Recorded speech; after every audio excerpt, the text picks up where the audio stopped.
الحمدللہ وسلام علی رسول اللہ اما بعد اعوذ باللہ من الشیطان الرجیم بسم اللہ الرحمن الرحیم۔ ہمارے معاشرے کے اندر ایک چیز جو بہت عام ہو چکی ہے وہ ہے جادوگروں کا ہونا۔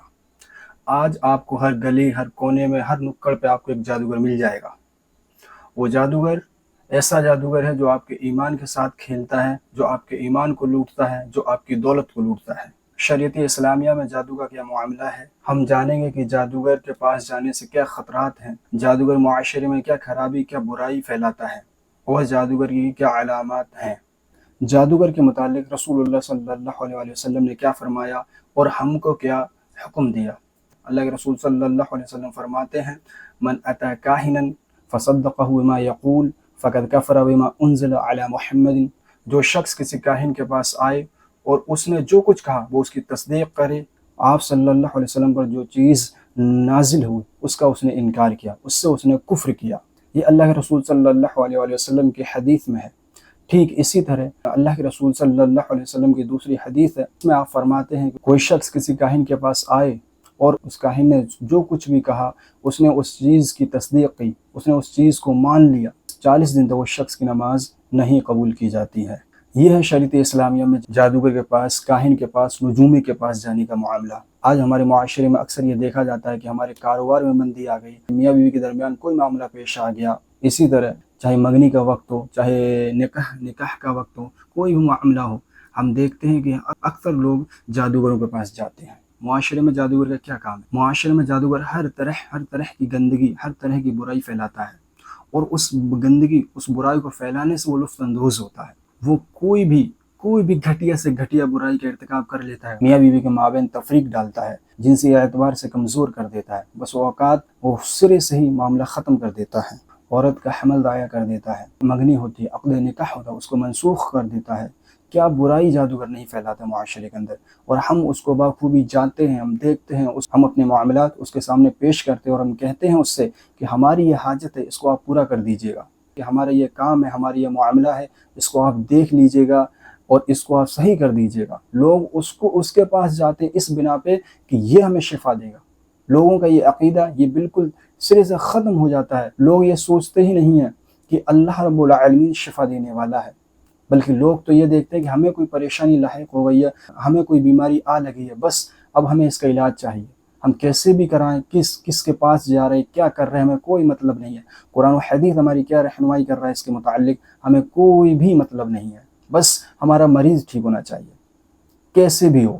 چاہے وہ جادو کے ذریعے سے ہو، چاہے ہم شریعت اسلامیہ سے خارجی ہو جائیں، ہمیں اس سے فرق نہیں پڑتا، لیکن ہمارا مریض ٹھیک ہونا چاہیے۔ یہ ہمارے معاشرے کے اندر یہ عام چیز ہو چکی ہے، ہر شخص کے ذہن میں یہ چیز بس چکی ہے۔ تو ہمیں اس متعلق ہمیں چاہیے کہ ہم اس کی اچھے سے جانکاری حاصل کریں،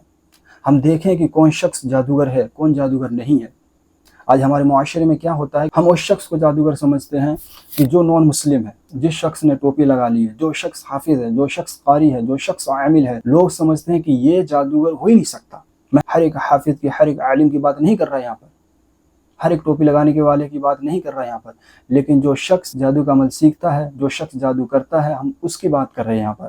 تو ہمارے معاشرے میں یہ ہے کہ لوگ جاتے ہیں اور ان سے کہتے ہیں، یہ وہ کاغذات دیتے ہیں جن پر گنتی لکھتے ہیں، جن پر 6 کھانوں کی شکلیں بنا کر دیتے ہیں، تو لوگوں سے کہتے ہیں ان کو گلے میں پہنیے گا، ان کو کسی مخصوص جگہ پر دفن کر دیجیے گا، یہ سارے معاملات کرتے ہیں، اور ہم سوچتے ہیں کہ جی یہ حافظ صاحب ہیں یا عالم صاحب ہیں اور انہوں نے ہمارا جو معاملہ کر دیا، جی انہوں نے ٹھیک ہی کیا، قرآن حدیث کے مطابق ہی کیا ہے، اور ہم اس چیز میں پھنس جاتے ہیں، اور ایسے پھنستے ہیں کہ ایمان سے ہاتھ دھو لیتے ہیں۔ ہمارا ایمان ختم ہو چکا ہے، ہمیں پتہ بھی نہیں چلتا، اور ہم اسلام سے خارج ہو چکے ہیں، ہمیں پتہ بھی نہیں چلتا، صرف اس بنا پہ کہ ہم نے اس کے متعلق تحقیق نہیں کی، ہم نے جانا نہیں علاج کس سے کرانا چاہیے، جادو کیا ہے، جادوگر کون ہے، جادوگر کی کیا علامات ہیں، ہم نے اس کے بارے میں جانا نہیں ہے۔ ہم یہ دیکھیں معاشرے میں ہر جگہ پر آپ کو کوئی نہ کوئی علاج کرنے والا ملے گا،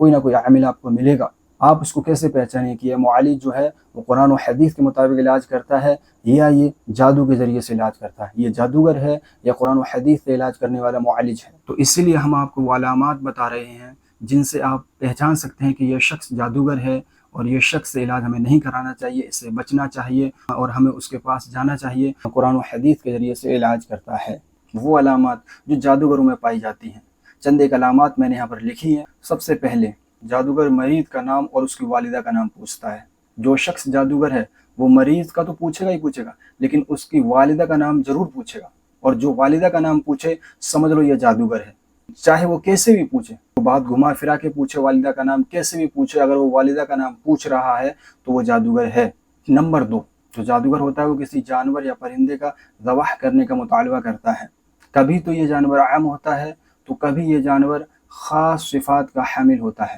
بس اوقات جادوگر اس جانور کے خون کو مریض کے بدن پر ملنے کا مطالبہ کرتا ہے، اگر ایسا کوئی شخص کرتا ہے تو یہ جادوگر ہے۔ اسی طرح نمبر 3، جادوگر مریض کو یہ ہدایت کرتا ہے کہ وہ لوگوں سے الگ تھلگ ہو کر اندھیرے کمرے میں قیام پذیر رہے اور اس دوران چند مخصوص غذائیں اور مشروبات کا استعمال کرے۔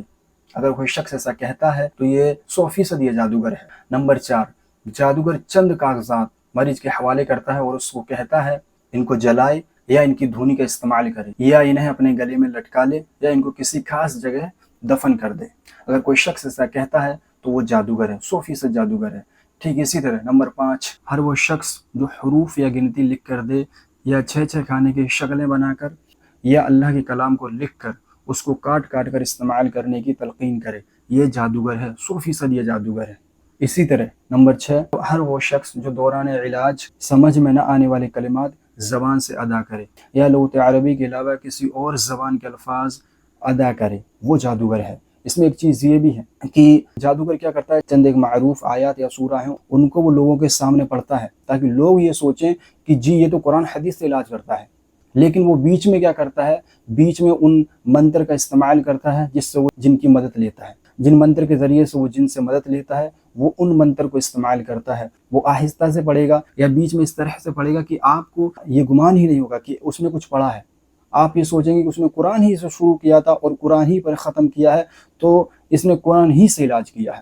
لیکن حقیقت میں وہ کیا کرتا ہے کہ قرآن سے شروع کرے گا اور قرآن ہی سے ختم کرے گا، لیکن اس نے جو بیچ میں کام کیا ہے، بیچ میں اس نے کیا کیا ہے، اس نے بیچ میں وہ منتر استعمال کیے ہیں، چاہے وہ آہستہ سے استعمال کیے ہوں، چاہے اس طرح سے گنگنا کر استعمال کیے ہوں کہ لوگ اس کو سمجھ نہ سکیں، ہم اس کو سمجھنے سے قاصر ہوں، اس طرح سے اس نے استعمال کرتا ہے ان الفاظ کو، ان کلمات کو، اور وہ اس جن کو بلاتا ہے، اس جن کو بلا کر اس سے مدد طلب کرتا ہے، اور ہم یہ سوچتے ہیں کہ اس نے قرآن سے علاج کیا ہے۔ تو ایسے لوگوں سے بھی ہوشیار رہیں، یہ بھی جادوگر ہیں، یہ بھی جادوگر ہیں۔ اور یاد رکھنا شریعت اسلامیہ میں جادوگر کی سزا یہ ہے کہ اسے بغیر توبہ کے اس کو قتل کر دیا جائے، اور یہ سنت عمر ہے۔ حضرت عمر بن خطاب رضی اللہ تعالی عنہ نے اپنے دور میں جادوگروں کو قتل کرنے کا حکم دے دیا تھا، لیکن یہ جو قتل کرنے کا معاملہ ہے یا اس کو سزا دینے کا جو معاملہ ہے یہ وقت کی حکومت کرتی ہے، کوئی عام شخص ایسا نہ کرے۔ ہمیں یہ چاہیے کہ ہم اپنا علاج قرآن و حدیث کے مطابق کروائیں،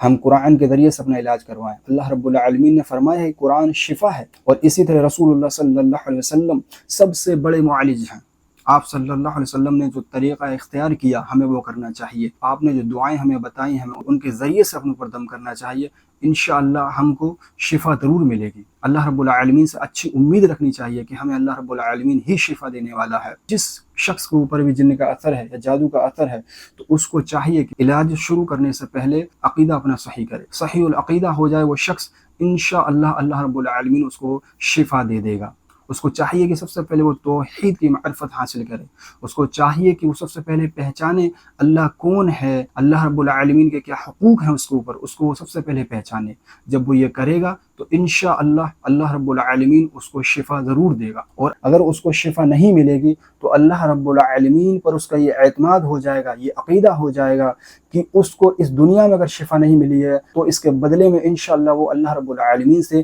جنت لے لے گا۔ جب اس کا عقیدہ درست ہوگا تو انشاءاللہ اس کے سارے معاملات آسان ہو جائیں گے، تو اس کو لگے گا کہ یہ چند دن کی بیماری ہے جو انشاءاللہ ختم ہو جائے گی، اور اگر ختم نہیں بھی ہوئی تو انشاءاللہ اس کے بدلے وہ اللہ رب العالمین سے جنت لے لے گا۔ تو سب سے پہلے ہم سب کو چاہیے، جس شخص کے اوپر بھی جادو کا اثر ہے یا جن کا اثر ہے تو اس کو چاہیے کہ وہ سب سے